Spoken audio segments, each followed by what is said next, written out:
नमस्कार मंडळी, आजच्या या नवीन व्हिडिओमध्ये मी तुम्हा सर्वांचं सहर्ष स्वागत करतो। मित्रांनो, आपण चाललो आहोत कुलस्वामिनी मातेच्या मंदिरात आणि तिथून आपण जाणार आहोत भद्रकाली मातेचं दर्शन घ्यायला। आम्ही गावात 2 दिवसासाठी जरी आलो तरी आम्ही न चुकता आमच्या भद्रकाली मातेचं दर्शन घेतो आणि तिथून मग नंतर आम्ही आमच्या कुलस्वामिनी मातेचं दर्शन घेतो। तर चला जाऊया आपण कुलस्वामिनी मातेचं दर्शन घ्यायला।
आता आम्ही या खाडीचं दर्शन घ्यायला आलो आहोत, कारण जेव्हा आम्ही मुंबईला निघतो तेव्हा न चुकता आम्ही आमच्या या खाडीचं दर्शन घेतो आणि पाया पडतो, कारण ही खाडी आमच्यासाठी साक्षात लक्ष्मी आहे। कारण ह्या खाडीमुळे आमच्या गावाला सुंदर असं वैभव प्राप्त झालेलं आहे।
आपण जेव्हा गावी येतो तेव्हा आपण जेव्हा रात्री गावात फिरतो तेव्हा हातात एक काठी आणि एक बॅटरी ठेवायची, कारण बघा आता हा विंचू गावच्या रस्त्यावरून चालला आहे।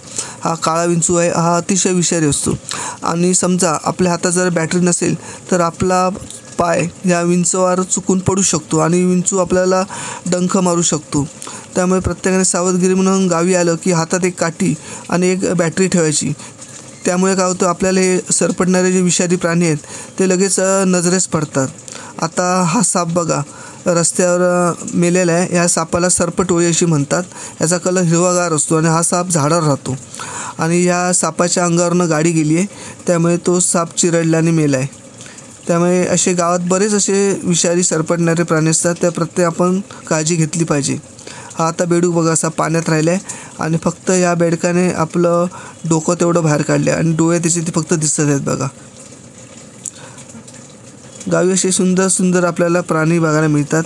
ही आहे लाजाळू, एक औषधी वनस्पती आहे आणि ही बघा रंगीत फुलं आलेली आहे एका जंगलातल्या झाडाला। आणि हे पण बघा झाडाची पानं किती सुंदर दिसत आहेत.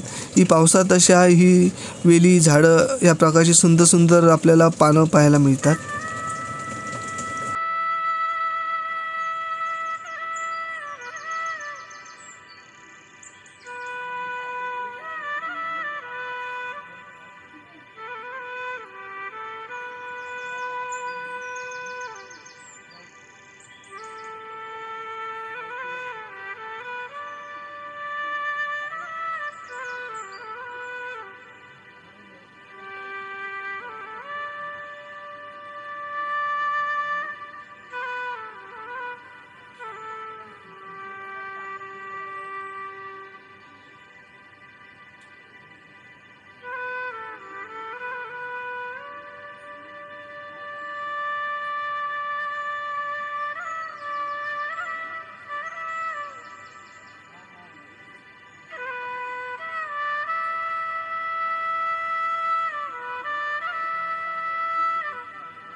हा पक्षी बघा, या पक्ष्याला पिटुकलं असं म्हणतात.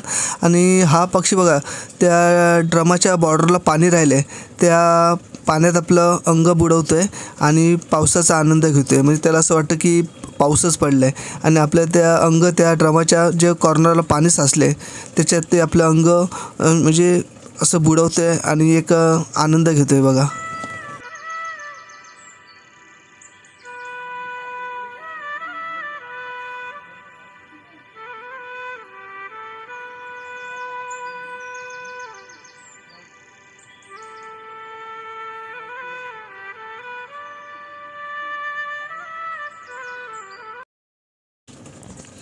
आता बघा हा दुसरा साप. म्हणजे गावी आलात की तुम्हाला बऱ्याच ठिकाणी असे साप पाहायला मिळतात. त्यामुळे प्रत्येकाने एक काळजी घ्यायची की सावधगिरी बाळगायची, कारण कसं सावध तो सुखी. त्यामुळे गावी आले की प्रत्येकाने स्वतःची काळजी घ्या आणि ह्या सरपटणाऱ्या प्राण्यांपासून आपलं रक्षण करा.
हा बघा किती सुंदर कासव आहे. कसं पाऊस पडला की कासव असतात हे अंड्यातून बाहेर येतात आणि जिथे ओलसर जागा मिळेल तिथे ते त्यांचा वावर जास्त असतो. तर बघा किती सुंदर कासव आहे तो. हा नुकताच जन्मलेला आहे आणि तो असा जिथे ओलसर भाग आहे पाण्याचा आणि जिथे जमीन ओली आहे तिथे तो आला आहे बघा. नुकताच जन्मलेलं हे पिल्लू आहे. किती सुंदर दिसतंय बघा.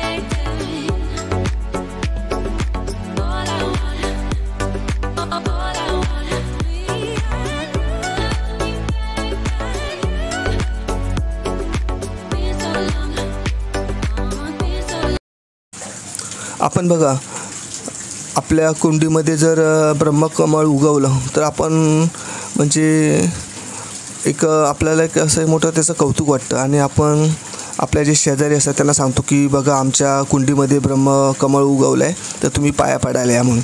पण आमच्या मालवणमध्ये बघा झाड जे आहे ब्रह्मकमळचं ते कौलावर उगवलं आहे आणि ती झाडं पण कोणी लावलेली नाही, स्वतःहून ब्रह्मकमळ कौलावर उगवलं आहे. म्हणजे आमच्या मालवणची लोकं किती भाग्यवान आहेत ते बघा.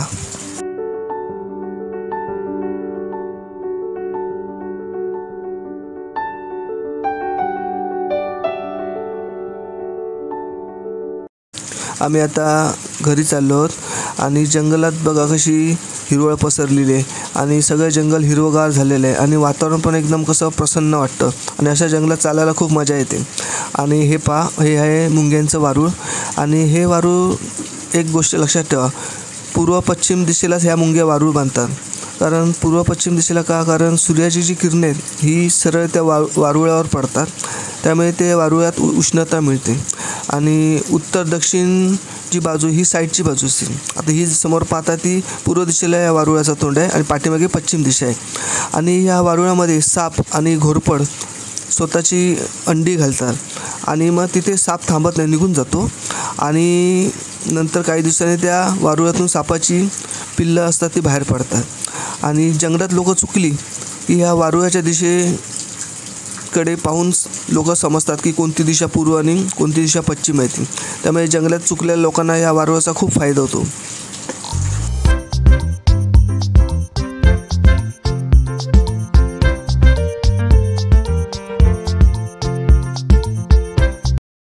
हा बघा, आमच्या केळीच्या झाडाला एक नवीन घड आलं आहे. पण काय होतं, माकडे ती घड ठेवत नाहीत. त्यांच्या डोळ्यासमोर दिसलं की सगळ्या त्या घडाची वाट लावून ठेवतात. अशी माकडं गावात भरपूर तर लोकांना त्रास देतात. आता पाऊस पडतोय, जातोय, पुन्हा येतोय आणि कसं बघा आपल्या रस्त्याच्या साईडने कसं पाणी थंडगार वाहत आहे आणि हे वातावरण बघाल तर एकदम मस्त, म्हणजे मस्त वातावरण झालेलं आहे. सगळीकडे थंडगार पाणी असं आणि त्यात पाय बुडवायला खूप मजा येते. आता आम्ही घरी आलोत आणि घरी ते आता पूजा झाली आणि मोदक आणि करंज्या करून ठेवलेल्या आहेत आणि आता ते देवाला नैवेद्य देतो आहे. आम्ही तुळशीसमोर नैवेद्य ठेवला आहे.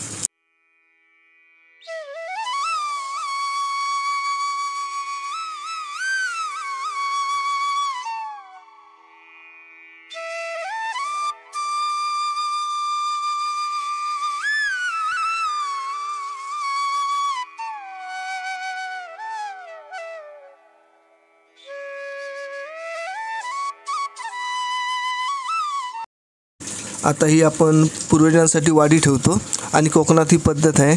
आणि कसं असतं, तुम्ही जर समजा वाडी ठेवली तर कधी कधी कावळे येतात पण ते खात नाहीत का, तर पूर्वजांची इच्छा अपुरी असते. आणि कावळा आला आणि जर त्याने ते खायला सुरुवात केलं की आपण समजून जायचं की आपल्या पूर्वजांची इच्छा आहे ती पूर्ण झालेली आहे. आणि त्यांची इच्छा जर पूर्ण झालेली असेल तर कावळा येतो आणि पटापट ते जे आपण वाडी ठेवतो ते खाऊन टाकतो.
आपण जो समोर पक्षी पाहतात तो पक्षी आहे घार.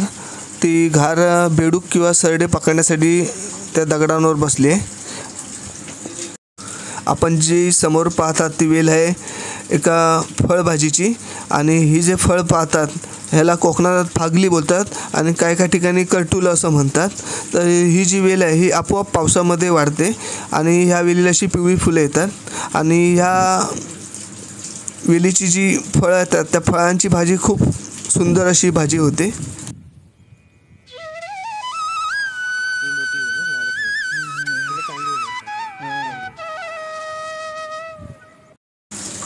आम्ही आता खाडीवर आलो आहोत मासे पकडण्यासाठी आणि खाडीला भरती आली आहे आणि भरती आली की मासे कसे पटापट गळायला मिळतात.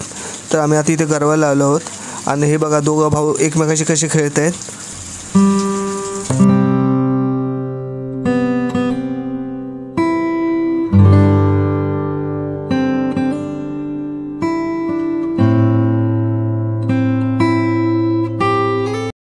आम्ही आता मुंबईला जायला निघालो आहोत आणि ही जी एस टी आली ती आमच्या काय उपयोगाची नाही.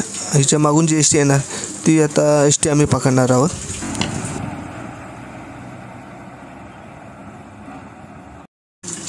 आम्ही आता एस टीत बसलो आणि आपण जी एस टी पाहतात त्या एस टीच्या समोर जो बोर्ड लिहिला आहे बघा कुर्ली फोंडा कणकवली, पण पुढून जो बोर्ड आहे तो बोर्ड आहे देवगड मालवण. तर ही एस टी आम्ही पकडली आहे. ही कुर्ली जो फोंडामधला गाव आहे आणि त्या कुर्ली गावातली ही कुर्ली देवी आहे आणि ही देवी बघा कुर्लीच्या अंगावर बसलेली देवी आहे म्हणून ह्या देवीला कुर्ली देवी म्हटलं जातं. आणि हे फोंड्या गावातले एक जागृत देवस्थान आहे कुर्ली देवी म्हणून. आणि जेव्हा दिवाळीच्या वेळी टिप्पर असतो तेव्हा ह्या गावात मोठी जत्रा भरते आणि ही एक जागृत देवी आहे. आणि बघा कशी कुर्लीच्या अंगावर ही देवी बसली आहे. तर पाहून घ्या. आता ही तुम्हाला एस टी आली म्हणून तुम्हाला या मी देवीची माहिती तुम्हाला दिली आणि खरोखर एक जागृत देवस्थान आहे.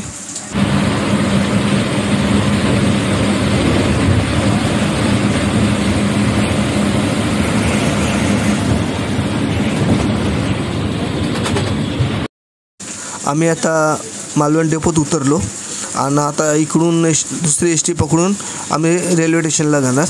तर बघा आता मालवण डेपोत हे नवीन डेपोचं काम चालू आहे आणि ही लोकं बघा किती मेहनत करत आहेत.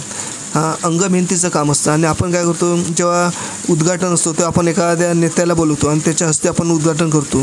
बघायला गेलं तर आपण उद्घाटनला ह्या लोकांना बोलवायला पाहिजे कारण ही जी लोकं आहेत ती मेहनत करतात काम करतात म्हणून ह्या जे ब्रिज म्हणा एखादा डेपो म्हणा यांच्या अंग मेहनतीमुळे हे सगळे तयार होतात. खरं आपण ह्यांना जर बोलवलं यांचा सत्कार केला तर त्यांना पण असं एक समाधान वाटते. आणि आपण काय करतो नेत्या लोकांना बोलवतो. नेते लोक असतात ते काय स्वतःच्या खिशातला पैसा टाकत नाही तर सर्वसामान्य जनतेचा जो टॅक्स असतो त्या टॅक्समधून देशाची आणि गावची कामं केली जातात. तर कसं खरा मान ह्या लोकांचा आहे कारण ह्यांच्यामुळे सगळं ज्या म्हणजे एखादी ब्रिज उभे राहतात एखादा डेपो उभा राहतो तो ह्या लोकांच्या मेहनतीमुळे.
मालवण डेपोत हा जो बोर्ड लावला आहे आवडेल तिथे प्रवास, तर तिथे एक पास योजना आहे. म्हणजे आपला एक छोटा फोटो लागतो, म्हणजे आपण आय कार्डला लावतो बघा तसा एक फोटो लागतो आणि तो त्यांना द्यायचा. मग आपल्याला ते एक पास देतात.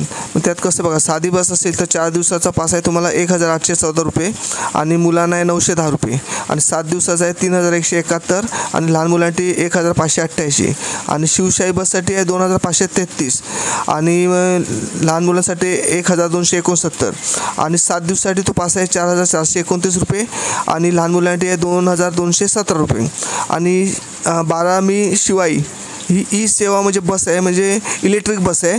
तर या बसचा 4 दिवसाचा पास आहे 2861 रुपये आणि लहान मुलांसाठी आहे 2433 रुपये आणि 7 दिवसासाठी 5003 रुपये आणि 2504 रुपये लहान मुलांसाठी. तर अशी योजना आहे. तर ह्या योजनेचा तुम्ही अवश्य लाभ घ्या.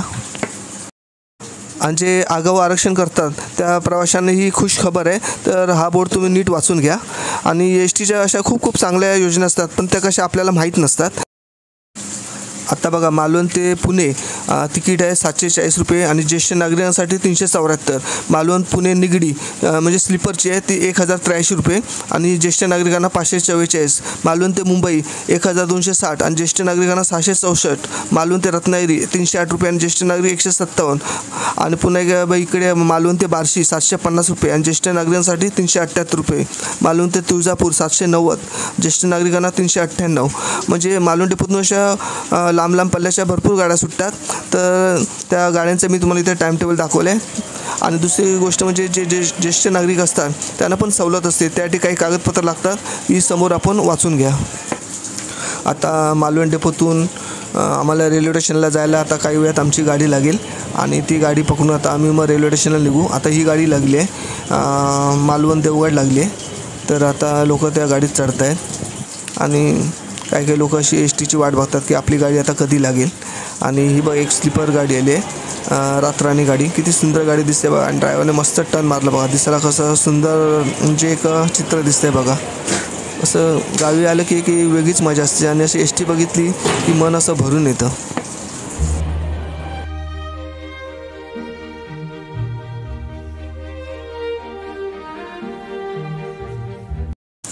आमच्या आता मालवण डेपोचं नवीन लुक बघा, किती सुंदर डेपो बांधलं आहे. आणि ह्या डेपोचं उद्घाटन 6 मे 2025 रोजी झालं. आणि आता कसं सर्व प्रवाशांना व्यवस्थित डेपोत बसता येतं, म्हणजे पाऊस आला तरी काय आता काय टेन्शन नाही आणि गाड्या पण आता व्यवस्थित लावता येतात. तर बघून घ्या आमचा मालवण डेपो.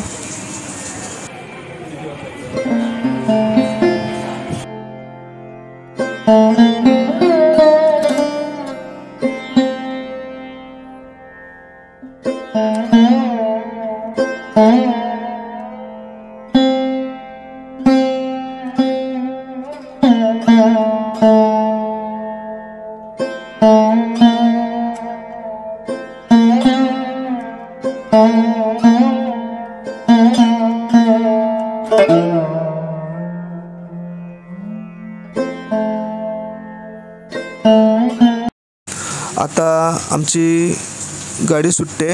ही आता मी गाडी पकडली मालवण बेळगाव आणि ही सावंतवाडी रेल्वे स्टेशनला थांबते आणि ह्या गाडीचा टायमिंग आहे 1:30चा आणि सावंतवाडीला 4पर्यंत पोचते गाडी ही. तर आता आम्ही ही गाडी पकडली आहे मालवण बेळगाव.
मित्रांनो, आता आम्ही सावंतवाडी रेल्वे स्टेशनच्या इथे पोचलो आहोत आणि आमची गाडी लागलेली आहे तुतारी एक्सप्रेस.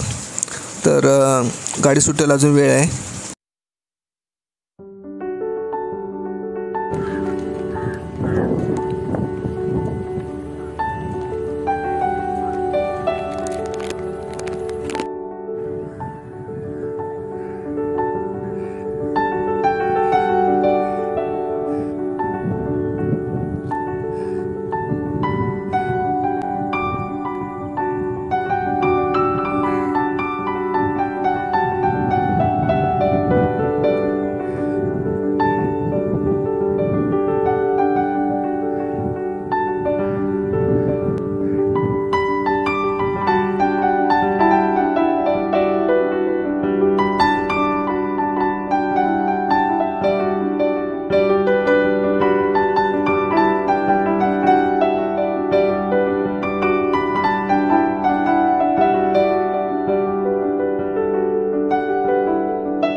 आमची ट्रेन सुटायचा टाईम झाला आता आणि आमच्या गाडीने झेंडा दाखवला आणि आता आमचा पुढचा प्रवास सुरू झाला.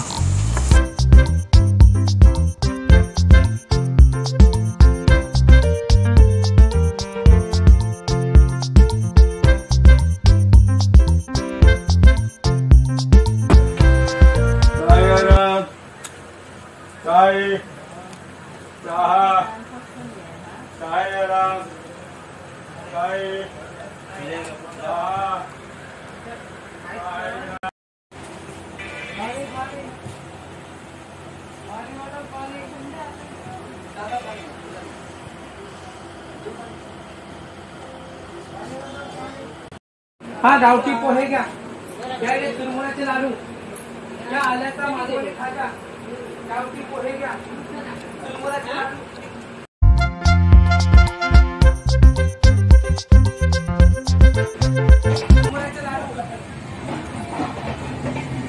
या आल्याचा मालवणी खाजा, या गावठी पोहे, चुरमुऱ्याचे लाडू.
Mumbai Chhatrapati Shivaji Maharaj terminus Madgaon Mandovi express is arriving shortly on platform number 2.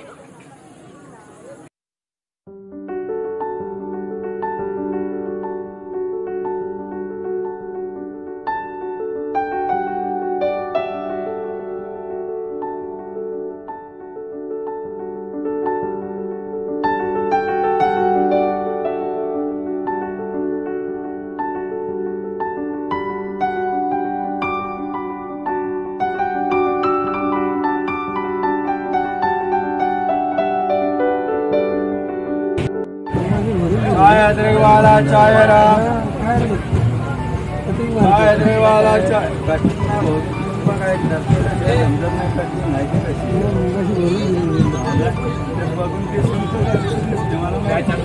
वापरला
तर चॅनलला सबस्क्राईब करायला विसरू नका.